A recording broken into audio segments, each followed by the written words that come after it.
welcome everyone. I'm really glad we can all come together this evening.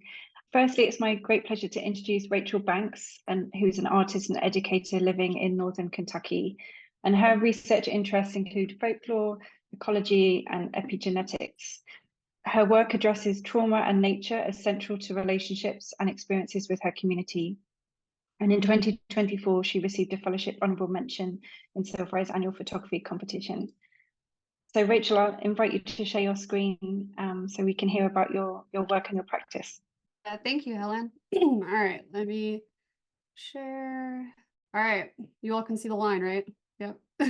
This story is not linear. It is a web with overlaps and dead ends, some of which is corrupted and pieced back together through memory and word of mouth. Parts of this story move forward, jump a few decades back, and then move forward again, while some of it remains stuck in a time that precedes me. In the middle of all of this, there is my family and a herd of white-tailed deer. For 10 years, I have produced photographs of my immediate and assumed family within the knobs and bluegrass regions of central Kentucky. Though you could say this project started 20 years ago when I was gifted my first camera, which was a Pentax K1000, and I started using that to document my family life. The work originated with my younger brother, Michael, and my sister, Taylor, who served as the main subjects in my work. It has now grown since then to include most of my immediate and extended family members. Family's beef cattle farm in Baghdad, Kentucky serves as a rural base of refuge that is central to where I make most of my photographs. Depictions of rural Kentucky frequently present a region where people are seemingly stuck or looking for an escape. My work, or at least what I attempt to do, is provide an alternate perspective. I'm interested in the dysfunction within my family that is the foundation of my identity, and it also challenges the presentation of people and places as a generalized label. My compulsive documentation stems from generational trauma that informs my interest in the family unit and the relationship we have with the place we call home. I've experienced life without family or connection to home, and my photographs commemorate and preserve what I understand to be irreplaceable and hope never to lose again. I grapple a lot with the anxiety that we become more like our parents as we age, whether we are better or worse versions or carbon copies. While my family and where I am from are complicated, there is a simple need for understanding over judgment. My experience in photographing the lives of others and the place that I know as home has taught me a lot about the value of resilience, being present, and never looking the other way. Ambiguous loss is a loss without resolution or closure. This includes situations where someone is physically missing, like the incarceration of a parent. This loss, compounded over time, has lent itself to my own understanding of disenfranchised grief, to mourn the loss of someone who is still alive, or to be stripped of the ability to properly grieve those who pass on when you are in a situation that completely ostracizes you from part of your family.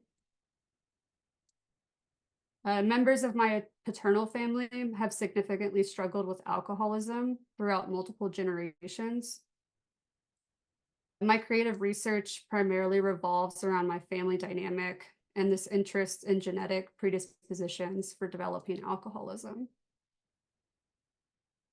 While my work is rooted in personal memory, these experiences are not uncommon in a region like Kentucky, with one of the highest mortality rates for drugs, alcohol, and suicide. My work isn't really exclusive to an academic or a fine art community, even though that's kind of the field that I mostly work in. But as an artist working with people from outside of these communities, this really influences my approach to projects that are of value to me. I've been really fortunate to have a supportive family. They're often actually pretty enthusiastic towards my creative endeavors.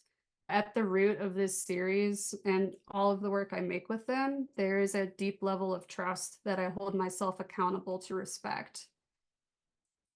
The act of photographing my family and presenting their likeness from my own gaze, provides me a small power in controlling their image and how it's presented to the world, which sometimes I'm uncomfortable with. And I have these occasional tiny anxieties about that and how members of the public could potentially misinterpret who my family members are as people. The deer is a metaphor for my connection to family and home. I use the deer's image to reference where I'm from for geographical context and personal family folklore that regards deer as good omens or guardians.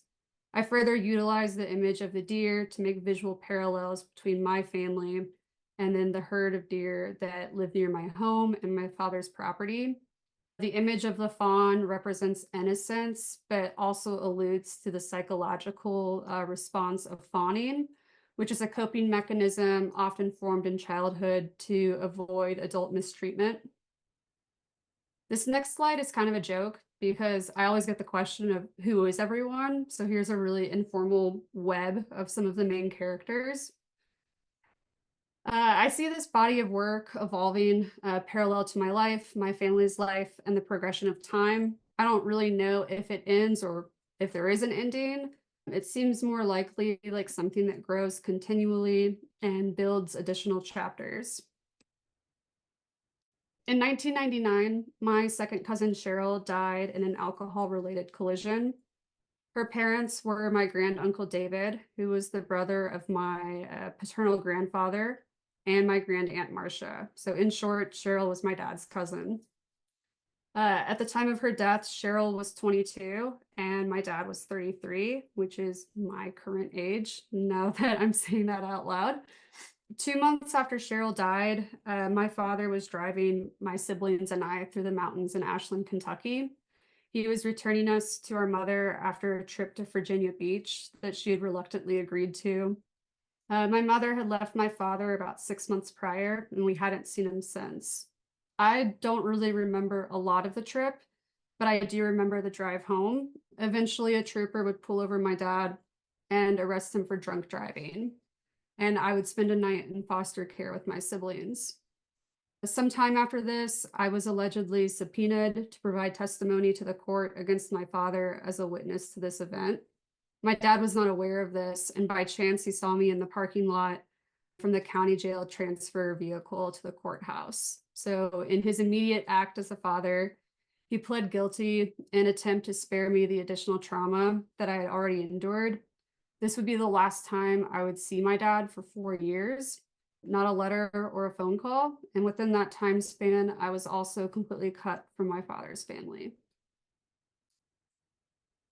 My interest in exploring generational trauma and its impact on the family unit has kind of pushed me to further examine the concept that deer, but all living things, experience similar instances of trauma that impact their will and ability to survive within shifting environmental circumstances.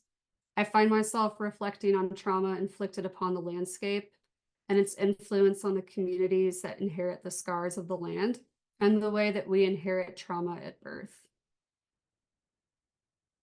So, talking a little bit more about the trail, I bought my first home in Newport, Kentucky in 2019, and the deer came to visit shortly after. So, my house before I bought it and the double lot that was adjacent to it sat vacant for several years. This became a common place for deer to bed down, eat, and use for passage to follow the tracks to the water. There's a railroad track that goes along my house.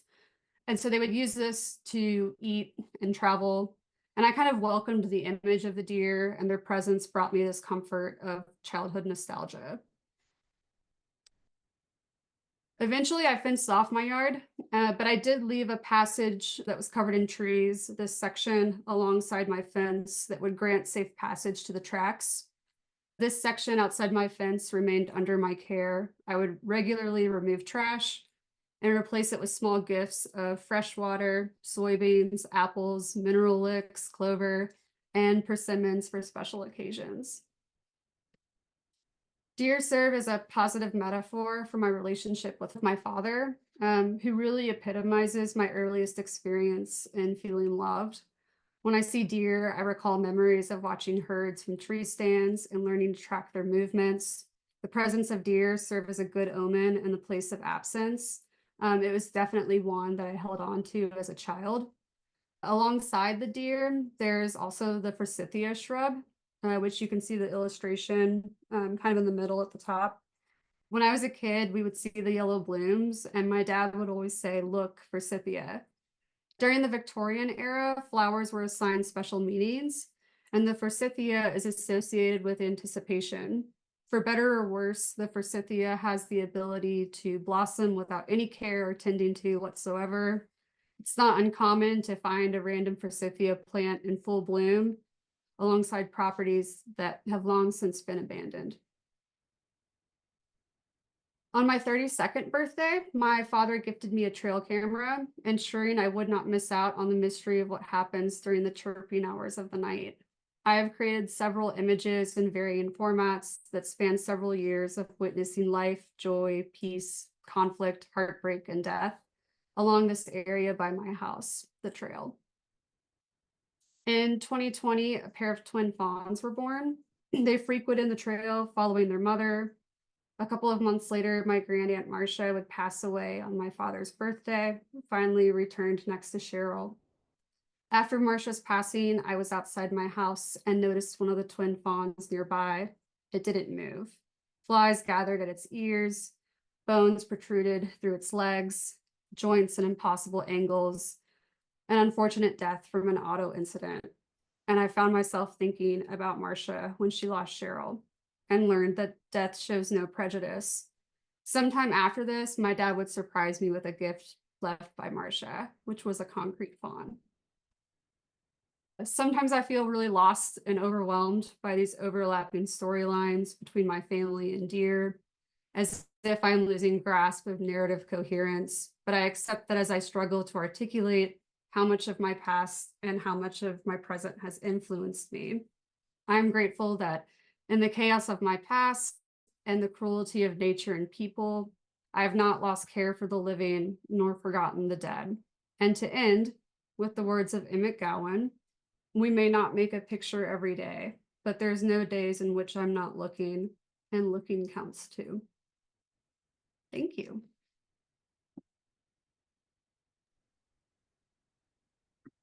Thank you so much, Rachel, for sharing so many insights into your practice and the trail that's exhibited as part of fellowship. So now I'm very happy to introduce our next artist, Vikesh Kapoor. Vikesh is a multidisciplinary artist whose work examines race, class, and identity as a first-generation American.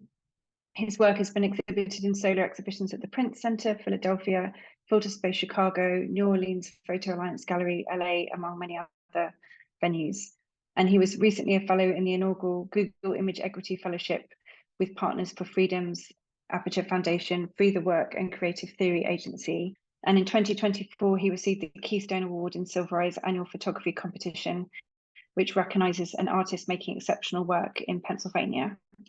So Vikesh, and welcome. I invite you to share your screen, and we look forward to hearing your thoughts about your practice. Thank you, Helen. So my name is Vikesh Kapoor.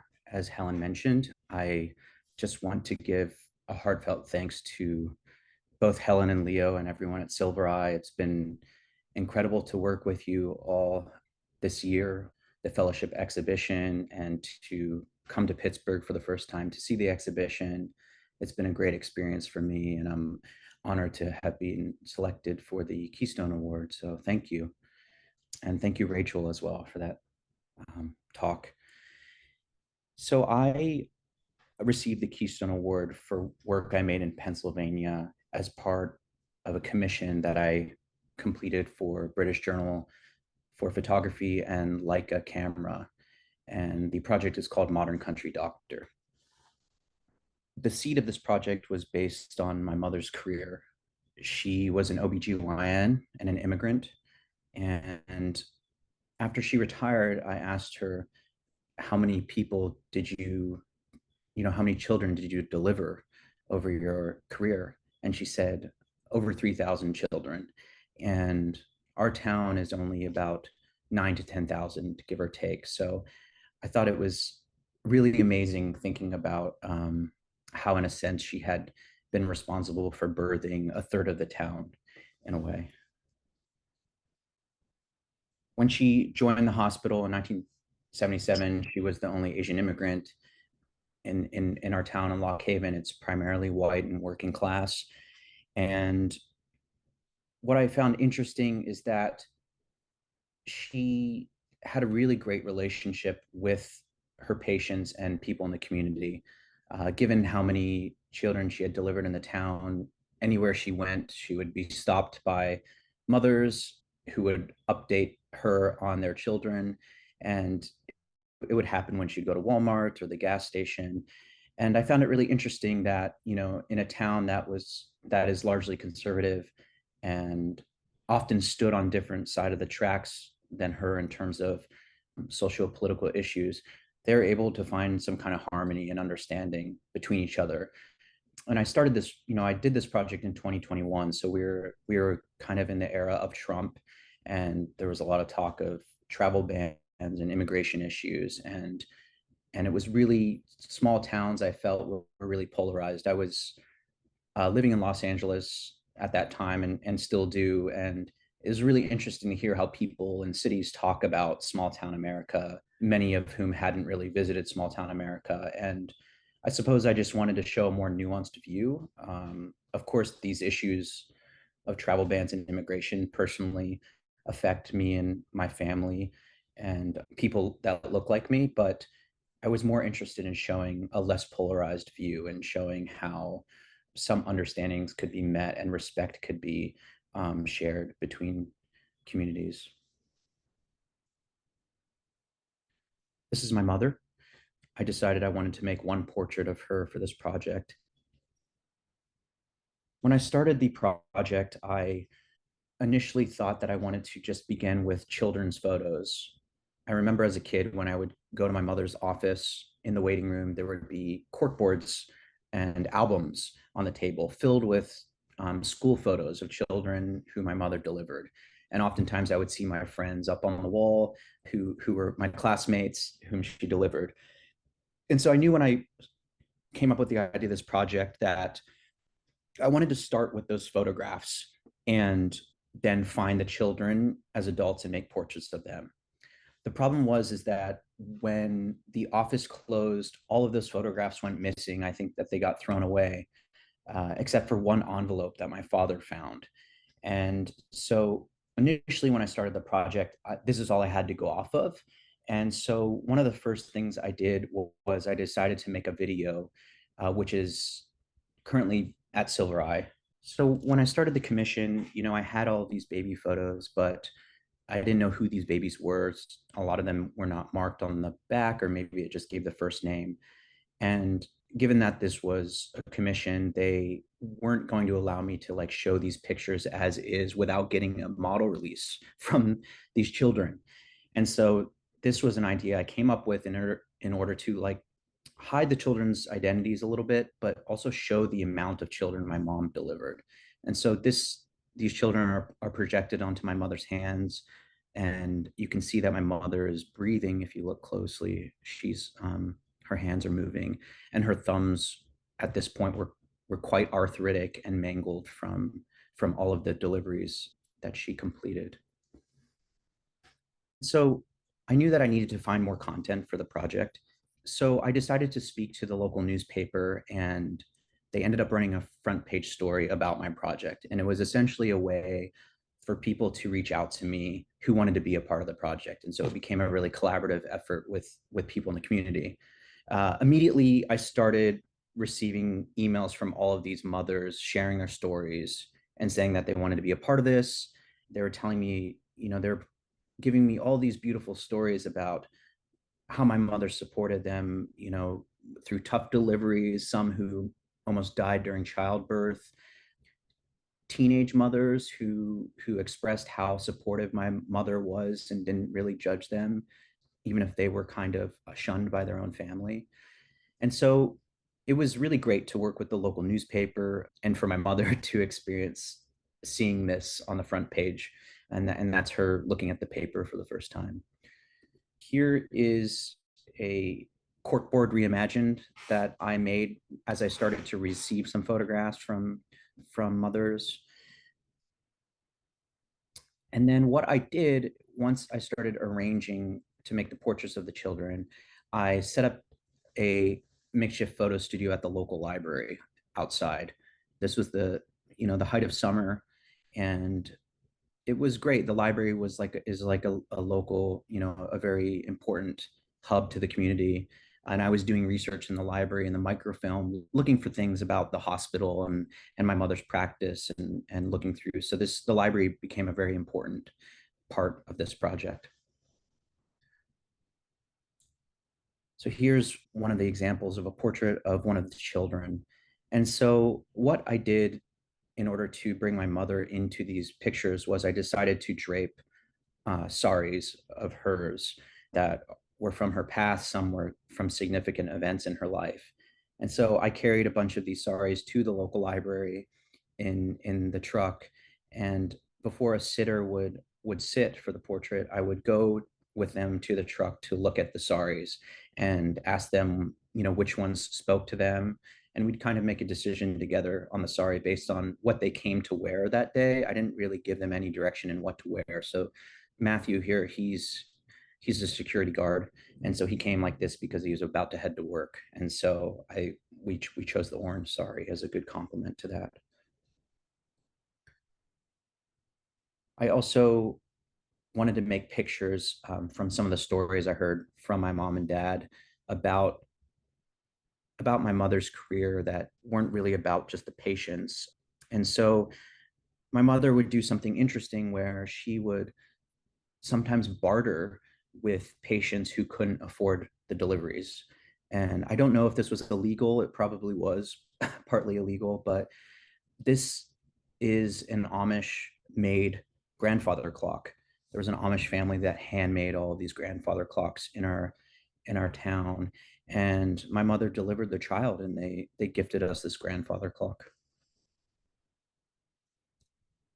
As I started receiving the emails, I realized that the mothers were just as important to the story. And I didn't really think about making their portraits until I started receiving the emails. So I also made portraits of the mothers and asked them on the spot after their portrait was made to just reiterate things that they had written in the email or anything that they wanted to share.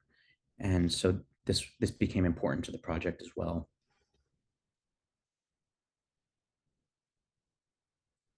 Oftentimes my mother would deliver multiple children in the family and sometimes even generations because she worked for 34 years. So sometimes she would deliver the mother and then that mother's child as well.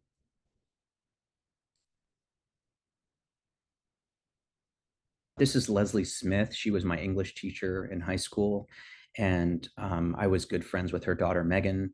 And she decided to talk about how Megan was born just a month after I was born, and that my mother went back to work just weeks after birthing me.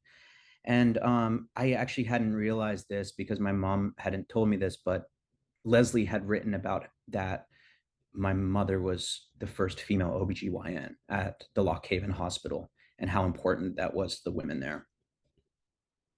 So upon my research in the microfilm for the local newspaper, I came across this photograph advertising the OBGYN team at the hospital. And that's my mother there sitting around the rest of the OBGYN team. I also made portraits of my mother's coworkers that worked at the office with her, many of whom worked for many, many years. This is Mary Jo. She was like a second mother to me, and she worked with my mother for 24 years. So I decided to make environmental portraits of the nurses and coworkers of my mother, where to distinguish them from the portraits of mothers and children in front of the saris.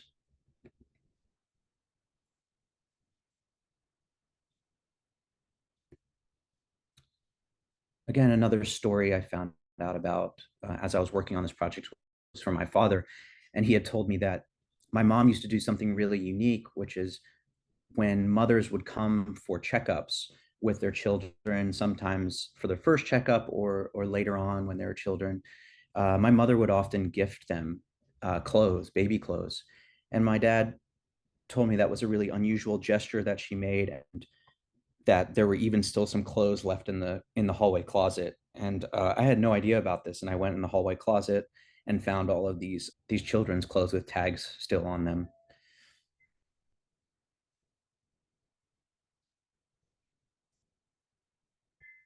Here's Gene Myers. One of my close friends in high school was Michael Myers, and this is his mother.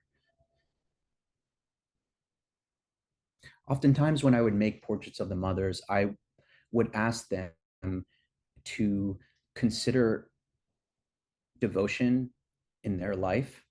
The theme of the commission that I did was called devotion, and so I would ask the mothers to think about who was devoted to them in their lives. Oftentimes, they would think about their own mothers.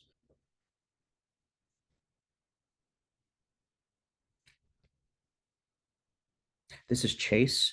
When the Express newspaper ran that front page article, Chase was the reporter, and while we were talking about the project, he realized that he thought, my mother delivered him as well, and so he went to check with his mother, and indeed, my mother had delivered him. So he was the first portrait I made for the project at the library. This is an installation from Silver Eye. It was a great experience to experiment with Helen in trying some new things for myself as an artist. So it was the first time I created an installation, a sculpture there in the middle. So I made a corkboard reimagined, similar to the photograph we saw earlier. And so that's an actual, frame from the 90s and physical photos pasted on there. And we created a photo text wallpaper background from the original photograph. And then if you look at the two photographs of the children flanking the sculpture, you can see that we decided to print the baby photos accurate to the size they would have been, and actually adhere them to the contemporary portrait. And so these were all new things that I was trying, and I was really grateful to Helen for embracing these ideas. My mother passed away last year, and so this is in memory of her. It was amazing to be able to do this project and show her the fruits of that labor while she was still alive. And doing this project actually really reconnected her with some of her old coworkers and patients. And for that, I'm grateful. Thank you very much.